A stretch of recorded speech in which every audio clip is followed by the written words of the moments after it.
Salut l'équipe, moi c'est Bissot, bienvenue dans mon Rock Don't Stock. Je vais vous présenter ma collection.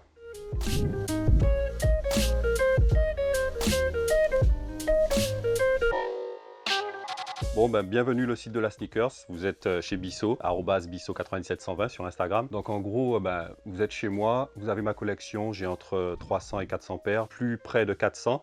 Comme vous le voyez, je suis plutôt multimarque, ça va de Nike à Asics, à Adidas, voilà, il y a de tout.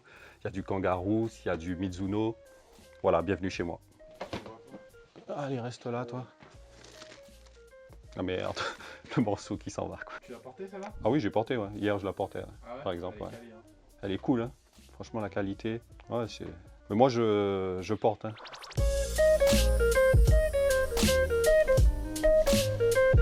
Bon alors en gros, comme vous le voyez, je suis multimarque, d'accord?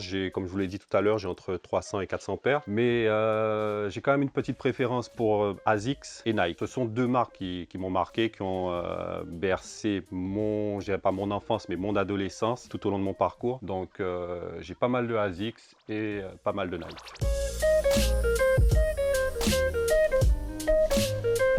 Bon alors pour moi tout a commencé en Guadeloupe vers l'âge de 10 ans avec l'Americana. En gros je regardais l'émission de hip-hop de Sydney, donc ça remonte au milieu des années 80, donc ça fait très longtemps. J'ai vu un danseur de hip-hop avec des Americana à ses pieds, j'ai tout de suite voulu avoir cette paire, j'ai réussi à l'avoir. Mes parents étaient plutôt frileux, mais bon pour moi tout a commencé avec cette paire. En ce moment j'ai un petit coup de cœur quand même pour une marque. Bon je vous ai dit que j'aimais Asics, Nike, j'aime toutes les marques, je suis multimarque.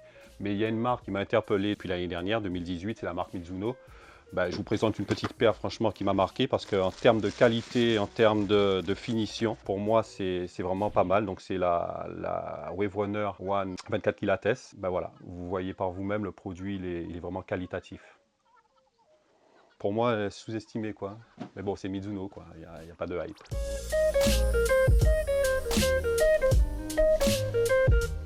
Maintenant, on passe au top 5. Allez, mon top 5 du moment, ce ne sont pas forcément des paires hype, ce sont des paires voilà, qui me tiennent à cœur, qui m'ont marqué, voilà, que j'ai sélectionné pour le moment, pour la venue du site de la sneaker. Je ne saurais dire si c'est mon numéro 1, mais bon, ici on a une Puma qui fait partie du pack Sneaker Freaker. Il me semble que c'était limité à 80 exemplaires monde. Voilà, c'est une paire que j'ai réussi à avoir grâce à un trade. Qu'est-ce que j'ai trade? C'est une Pirate Black, donc une Easy. Le gars, il a accepté le trade. Moi, ça m'allait. C'est une paire que je voulais depuis longtemps, que je recherchais. Si, parce que la Pirate Black, tu l'as partout, c'est là, non? Exactement. Surtout, Surtout j'en avais deux. C'est surtout qu'il en avait deux. C'est surtout qu'il en avait deux. C'est surtout qu'il en avait deux. Oui, il me semble que c'est une paire qu'on pouvait racheter aux alentours de 800 000 €. Donc voilà, je suis satisfait de l'avoir eu. Je l'ai eu avec le spécial pack, donc avec le bonnet, le Sneaker Freaker magazine qui va bien. Alors ensuite, voilà une paire qui me tient aussi à cœur. Il me semble que la Rocafella était sortie qu'elle était sortie en 2004. Donc c'est une collaboration entre Nike et le label américain, le label de hip-hop. Donc voilà, c'est une paire qui est ressortie en 2017 il me semble, ou 2016. Et voilà, j'aurais dû la doubler d'ailleurs parce que bon, je l'ai pas mal rocké, même si bon, ça ne se voit pas puisque je fais quand même attention quand je rock. Mais voilà, le petit logo. En fait, je nettoyais avec Crêpe Protect et maintenant je nettoie avec Forcefield. Okay. Ah oui, le nouveau partenaire.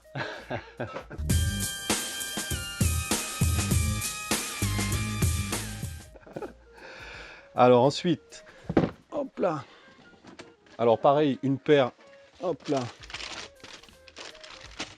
Une collaboration donc avec le magasin A Few, Diadora A Few, c'est The Cure. C'est une paire aussi ultra limitée, 50 exemplaires monde, sortie exclusivement au Japon. Pourtant c'est vrai que c'est un shop allemand, mais l'exclusivité était au Japon, chez Beams il me semble. Pour l'histoire, A Few avait organisé un concours sur Instagram, il fallait être le plus original possible. Et donc moi j'avais fait une petite vidéo avec mon fils. J'ai eu la chance de gagner le concours avec deux personnes il me semble. Et donc du coup j'ai eu le droit de l'acheter, et voilà. Donc elle est là.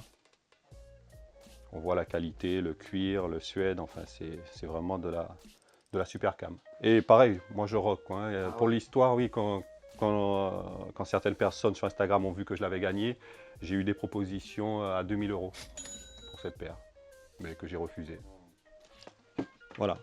Donc, il faut savoir que je kiffe particulièrement la marque ASICS. Donc, je gère notamment ASICS Addict sur Instagram. Et pour moi, avoir ces deux paires, c'était quelque chose d'indispensable dans ma collection, quoi, hein, d'ASICS. Donc, on peut voir la qualité, elle est plutôt sympathique. Le shape aussi, il est plutôt pas mal. Donc, voilà, le coloris me parlait. Donc, c'était indispensable à avoir dans ma collection. Et là, pour le coup, elles sont DS. Celle-là, non, celle-là, je l'ai portée 2 fois. Mais bon, pareil, j'ai nettoyé. Et celle-là, par contre, elle est DS, oui. Elle est de cette année, je ne l'ai pas encore portée, je ne l'ai pas encore shootée. Il faut savoir qu'en général, j'aime bien la shooter avant de la rocker. Voilà. C'est laquelle vous avez préférée entre la Orange Koi et la OG? Ah, la rouge, hein, la Red. La Red Koi, pour moi, c'est la numéro 1. Hop là. Alors, La Volcano, donc collaboration entre Ronnie Fieg et ASICS. Il y a une petite histoire, quoi. Donc celle-là aussi, je l'ai rockée. Et je l'ai pas mal rocké. Donc ça a été mon premier camp, et premier camp sur Toulouse. Il faut savoir que normalement, chaque magasin, enfin il y avait 3 ou 4 magasins en France qui devaient l'avoir, avec un FSR. Malheureusement, quand c'est arrivé à Toulouse, il n'y avait que 6 paires. Donc, et j'étais 6e sur la liste. Donc voilà, j'ai réussi à avoir la Volcano sur Toulouse, et voilà, j'étais plutôt satisfait.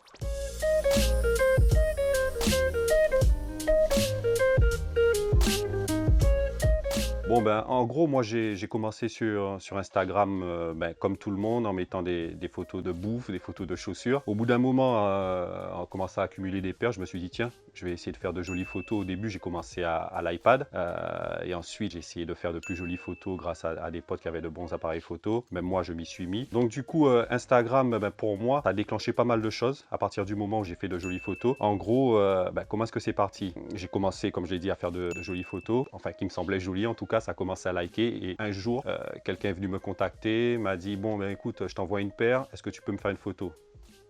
Mec, bien sûr. Voilà, tu m'envoies une paire gratuite. Et donc du coup c'est parti comme ça, j'ai fait une jolie photo, et puis le mois d'après quelqu'un d'autre m'a contacté, et en gros c'est parti comme ça. Après, moi je me vois comme un kiffeur, comme un mec qui kiffe la basket, qui aime porter les baskets, mais pas comme un influenceur. Maintenant on me contacte, on me dit oui, en tant qu'influenceur, voilà. Donc maintenant j'ai plus de soucis avec ce mot influenceur. Mais au final, je ne me considère pas comme un influenceur, puisque je ne cherche pas à influencer les gens.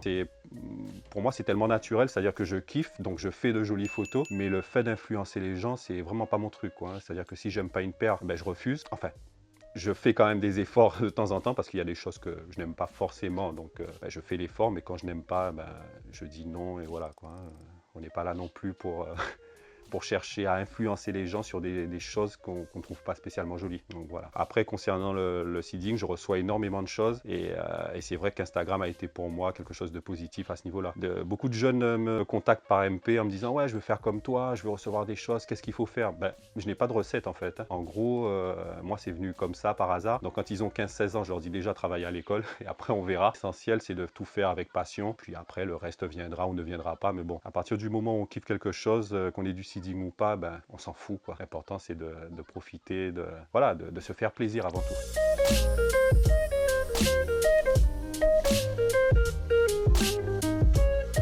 Bon, alors pour moi, franchement, comme je disais, Instagram, ça a été quelque chose de très positif. Ça m'a permis de rencontrer des gens, ça m'a permis de voyager, ça m'a permis comme je dis, de m'ouvrir sur le monde en fait. Grâce à Instagram, je suis allé en Italie, je suis allé en Allemagne, j'ai été à Paris. Bon, je sais pas, c'est très fun, quoi.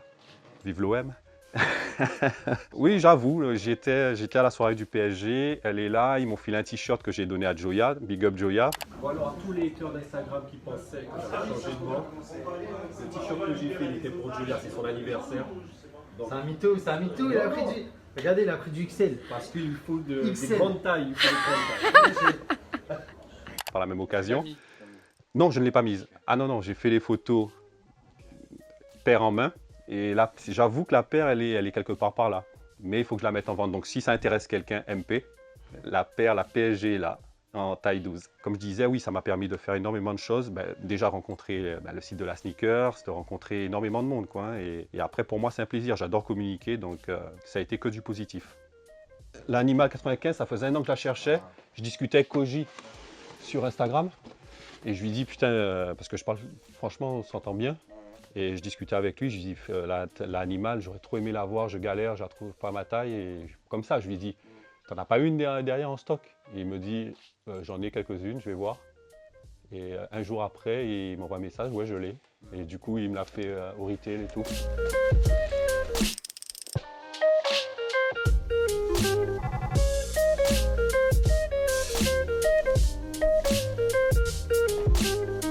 Au tout début, c'était trop bien rangé, Nike avec Nike, Adidas avec Adidas, ASICS, mais maintenant c'est le Lawa, quoi.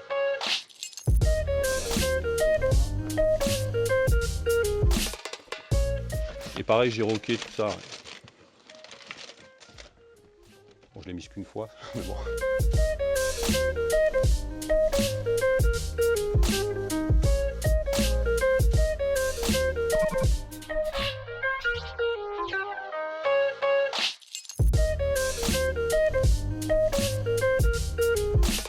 Bon alors, j'espère que ça vous a plu. On était dans mon Rock Don't Stock. Donc n'oubliez pas de vous abonner à la chaîne du site de la Sneakers. Et sinon, on se retrouve sur Bisso 97120, ASICS Adig, Diadora Daily ou sur www.bisso97120.com. Ciao!